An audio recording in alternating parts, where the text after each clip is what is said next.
Good morning, Facebook. How's everybody doing? Happy Monday. I'm going to share this and we will get started in a few minutes. Tell me how everybody's day is. How are you guys doing today? Did y'all have a good weekend? What did you do this weekend? We had a good weekend. Church was awesome.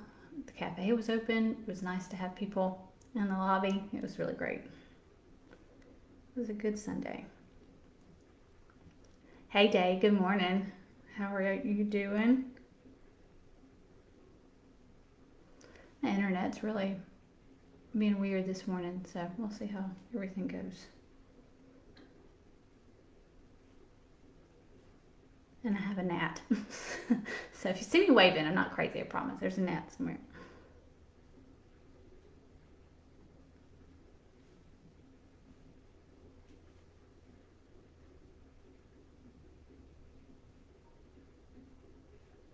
All right. So we'll give it a few minutes and then we will get started. So yeah, what did you guys do this weekend? It was actually a pretty weekend, which was a nice change from the storm. Hey Lisa, happy Monday.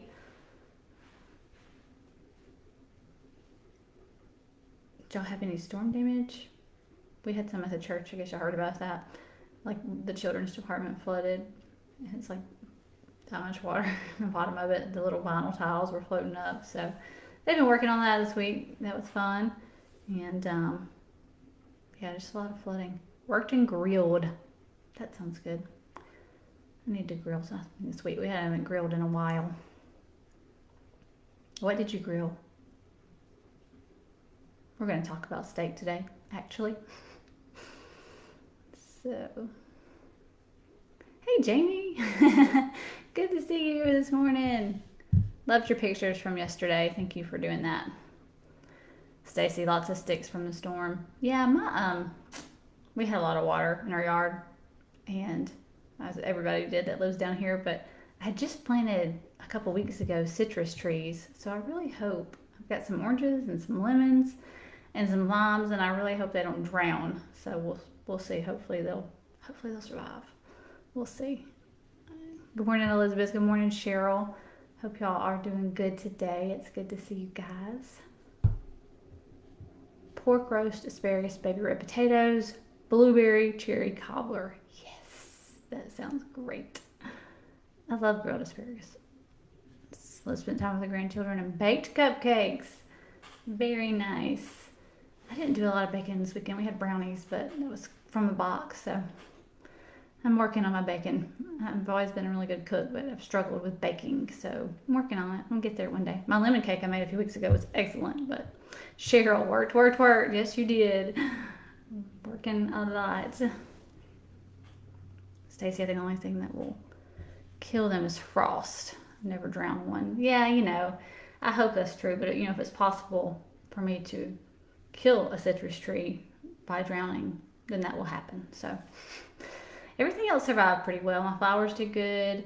My squash, I don't know if y'all saw, but my squash plants are like ginormous, and some of them broke off, but it's fine. There's still tons of squash. I've never in my life seen squash plants that big. So craziness, absolute craziness, but it's been good. I've given a lot of squash away. So good morning, Madeline. Good to see you this morning. All right, it's 9:04. What I want to talk about this morning won't take too long, so I know I want to respect you guys' time and not keep you too long, but I want to read you something out of Proverbs that I ran across this morning. It's Proverbs 15, and I'm going to read a few verses starting in, oh, hang on, they're talking about lemon again. Lemon and blueberry bundt cake from scratch with blueberries. Oh, lemon is my favorite too. I love lemon everything, and with the blueberries, gosh, that sounds good. You're going to have to make me one of them. All right, so verse 15, chapter 15, we'll start in verse 15, read a few verses. For the despondent, every day brings trouble. For the happy heart, life is a continual feast. And I'm going to read some more verses, but I want to hang out there. And I'm going to switch over real quick to another window I have open and read you the word despondent. The actual definition is in low spirits from loss of hope or courage. and low spirits from loss of hope or courage. When I think about that, I know a lot of people who come across, whether they are or not, they come across very despondent. They are low in spirit, they don't seem to have a lot of hope, maybe they've lost their brave. I don't know, it's just you can tell that they are despondent. And it's true, for the despondent, every day brings trouble. Because it's kind of like Eric talked about in his message yesterday, you're going to find what you're looking for. And if you're kind of low in spirit, everything is troublesome. Everything is stressful. Everything is, not going my way. Everything is bad. And then the next part of that is, for the happy heart, life is a continual feast. I think sometimes we assume, which, we know what that does. We assume that people are just more blessed than us. If they're happy and they always seem to be in a good mood and everything seems to be going their way, and they got this and they got that, and now they're off doing this and they're doing that. And sometimes it's fake. I mean, sometimes Instagram is full of it and it's not real. But sometimes people have a happy heart and they do appear more blessed just because of their perspective and their happy heart. And for them, life is great. Life is a continual feast. It's not because they have more money than you. It's not because they have a better spouse than you. It's not any of those things. It is because they have a happy heart. And so for them, life is a journey. Life is a continual feast. Everything is good. During COVID, they had a great time. Whatever. They can take a situation, and instead of being despondent, and I don't know about you guys, I've had to really guard myself, and we're going to talk about this in the morning, about being around other people who are despondent, because I've gotten to a place in my life through a lot of really working my faith that I do have a happy heart, but unfortunately it can be influenced, and I'm working on that, but I have to be careful because I know that's just the reality of where I am right now. So anyway, I don't know about you, but I can remember too a time in my life where people would say negative things about me being positive, or about whatever blessing may be in my life, and I kind of almost got to where I downplayed things that God had done in my life, or not tried to hide it, but just I don't know, but it just kind of got really discouraging because people got jealous and people got, the wrong idea. And really, it was nothing more than I had a different perspective about my life than they had about theirs. And I realized that, nobody can make me happy. No human carries that much power. And I learned that every day can be a continual feast, or every day can bring trouble. And it's not based on my circumstances, it's based on my attitude. And so now, it's okay to know that, hey, God's blessed you. If you can't see that, that's your issue, but you are blessed, and God has put blessings in your life, and it's up to us to either choose to be grateful for them or not. And I think on the other end of that, when I downplay them, I don't think God appreciates that, because I think about it as a parent. I want Ethan to be grateful of the things that me and his dad do for him. And when he's ungrateful or he tries to downplay it, I'm like, well, why don't I keep doing anything for you? You're not even grateful for it. So I think we should be grateful, and we should be a light. And if other people can't see the blessings in their lives because they're despondent, that's a hard issue on their end. So anyway, so the next scripture there, verse 16 says, better to have little with fear of the Lord than to have great treasure and inner turmoil. In other words, he's saying, it's not wrong to have great treasure, but it's better to not have that and to not have inner turmoil. And that is the truth. If you ever struggle with any type of inner turmoil, it is awful. And I would rather have a little bit and have trust and peace in God and all that kind of stuff than have a lot of stuff and constantly be in turmoil. And so I think the point is, we have choices that we have to make about our attitudes and about things we get involved in and what protects our peace. And I would rather not have inner turmoil. I would rather have peace, because I'm a better person, I'm a better mom, I'm a better wife, I'm a better everything when I'm at peace. All right, so the next scripture, and this is something that we have to really work on. A bowl of vegetables, and if you're my kid, you hate vegetables. Ethan does not like vegetables. But a bowl of vegetables with someone you love is better than a steak with someone you hate. I just love Proverbs. I love Proverbs.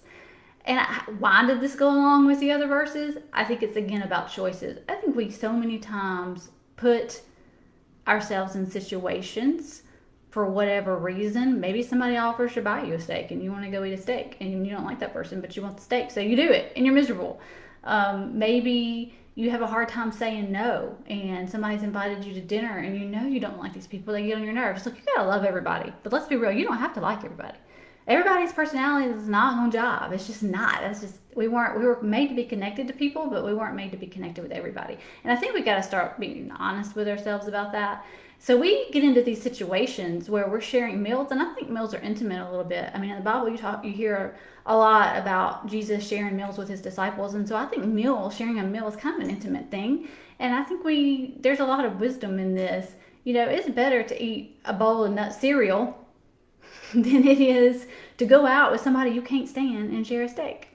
So I think again, it's a choice. We're faced with these choices every day, and we're creating all this inner turmoil. We're sitting down and having meals and intimate conversations with people we don't like because we're scared to say no, or maybe because we wanted somebody else to pay for our meal. I don't know. But I think we need to be careful. I think that's showing you got to surround yourself with people who are for you, with people who lift you up, with people who are not going to judge every little thing that you say and do, with people that really know your heart and they want to see you win. Pay attention to when you're winning, who doesn't clap for you. Because there's a lot of times I've noticed where something good happened. I mean, I got people around me that they love it when something bad happens, right? But then when something good happens, they're not going, yes, go girl, you got it. They're going, and those people I don't want close to me, I'm not going to share a steak with them. I'd rather go eat my cereal in the back room somewhere because I know that they may not be for me like I thought they were. So anyway, pay attention. The next one, verse 18, a hot-tempered person starts fights and a cool-tempered person stops them. I think all of these, this is where I want to stop, all of these go together because I think when we're in turmoil, when we're despondent, when we're making wrong choices with who we're surrounded with, it just creates a ton of inner turmoil. So I don't know if you're trying to climb the corporate ladder and you found yourself surrounded with bad people. I don't know if you're a stay-at-home mom and you got into a mom group and now you realize, well, these are not the moms for me. I don't know what in your life is happening, but if you find yourself being despondent, maybe you should check that. And one way you can do that is ask somebody that you trust, that loves you. Ask your spouse, hey, how do you feel when I walk into a room? Do I bring the atmosphere up or do I bring the atmosphere down? Ask a friend, how do you see me? What is that first verse that said, we read in 15? Do I feel like I have a happy heart? Is life a continual feast for me? Am I loving this? Or am I despondent and do you see me as one of those people like every day something's wrong, every day there's trouble? Because then we need to do a heart check because that's not the life God had for us. And again, it's not based on our circumstances. If you wait till everything is perfect, you're never going to enjoy your life because it's never going to be perfect. I think so many times we live for Friday. We live for vacation instead of realizing every day is a feast. Whatever comes our way, we can make it a continual, awesome feast and we can love it, or we can be despondent and we can look at it as, oh man, this is just more trouble that this day has brought. And it is all about our perspective. It's not about who has more than us or who has this spouse or this house or this car or this meal or this whatever. It's about what's right in front of us today. We got to quit living for the future and live for right now. We got to start enjoying every day. Life should be a continual feast. We are blessed. We have homes. We have food. Don't compare what life you're living to what somebody else's life is because they may not have more than you. They just may have a better attitude than you.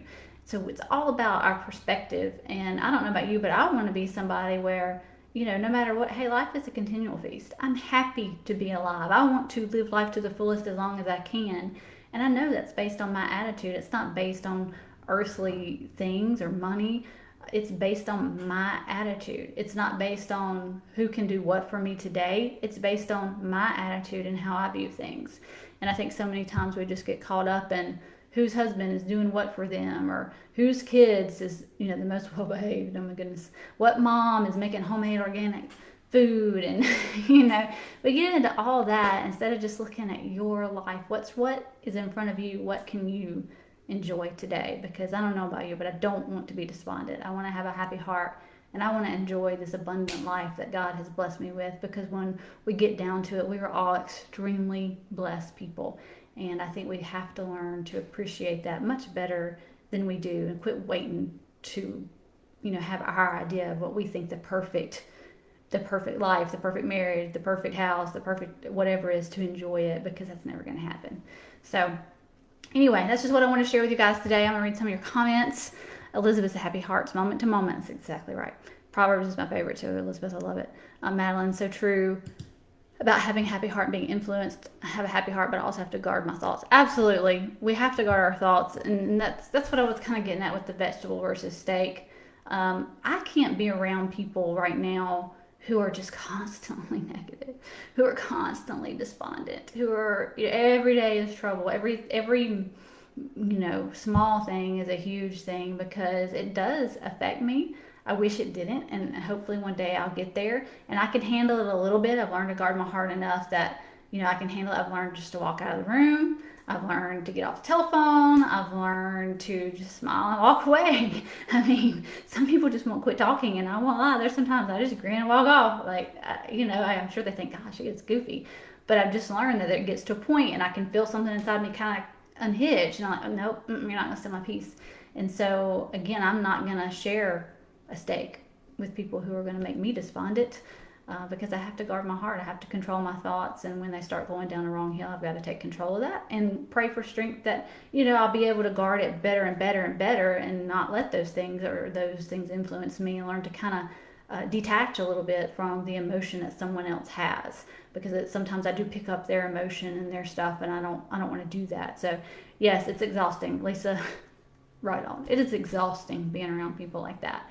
And I have learned that and this is my fault, not theirs, but it irritates me. I get to a point where I'm like, oh my gosh, just hush. Can you not just try to be happy for 2 seconds? And I get really frustrated, and I don't think that's the right thing either. That shows that there's something wrong with me, but it is exhausting. And, I have a lot of things I need to do, and I don't want my energy to be sucked by somebody who can't see the blessings that are in their life.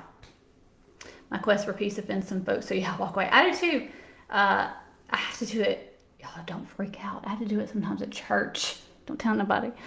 Because somebody will come up and just, and at first I'll listen and I'll nod and I may have a few things to say, but eventually, when I've tried to spin it positive a few times and offer some biblical advice and it keeps on, sometimes I just grin and I just thought, some of the staff will see me and laugh, but I mean, it comes to a point where you don't really want help. You just want to complain, and nobody has time for that. So, what you're looking for is what you'll find. Go home and write that on your mirror. That's so good. Write that on your mirror. Oh, yeah. We really need to, if we want to look for, I think about that even on a vanity level. When we look for wrinkles and aging, then we're going to find it. But if we look for, hey, you know what? I'm not so bad for 41. That's what we're going to find. We got to be careful even with our self-talk. I think it can be very negative, and we need to watch that. So yeah, I like that. You find what you're looking for.